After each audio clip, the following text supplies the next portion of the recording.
like a lot of people in my generation, I was really inspired by you and by your campaign and the message that you brought, and that inspiration's dying away. It feels like the American dream is not attainable to a lot of us.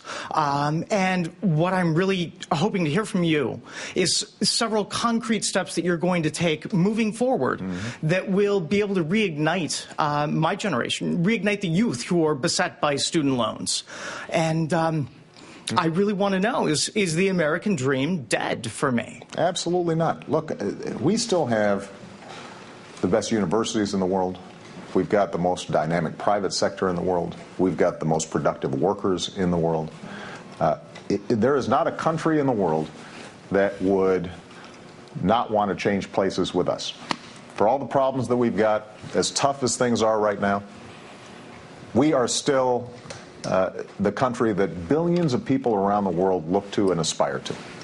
And I want everybody to always remember that. Now, as I said before, what we saw happening during 2001 to the time I took office was wages actually declining for middle-class families, people treading water, young people having more trouble getting their foot in the door in terms of businesses.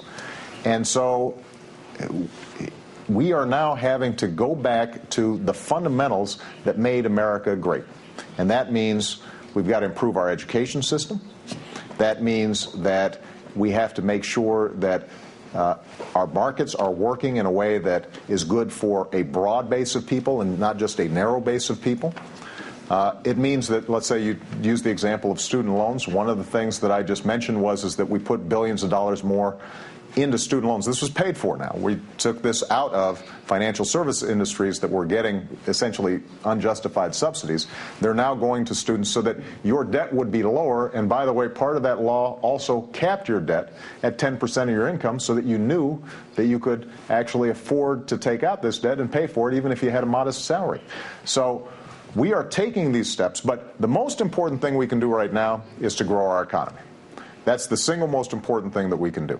And some of the measures that we've put forward, and I'm going to be fighting for, are designed to exactly do that. For example, we've said, let's accelerate business investment in the year 2011 to give a further jump start to the economy.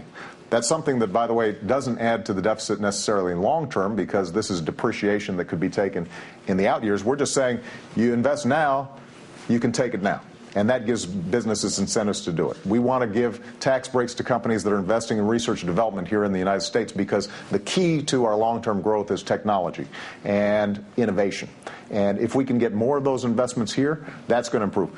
The reforms we've made on education, which, by the way, have received bipartisan support, are designed to make sure we've got the best engineers and the best scientists in the world right here in the United States. So if we're doing all those things, I am confident that the American dream will continue for the next generation. What we can't do, though, is go back to the same old things that we were doing, because we've been putting off these problems for decades. And that is something that I refuse to do.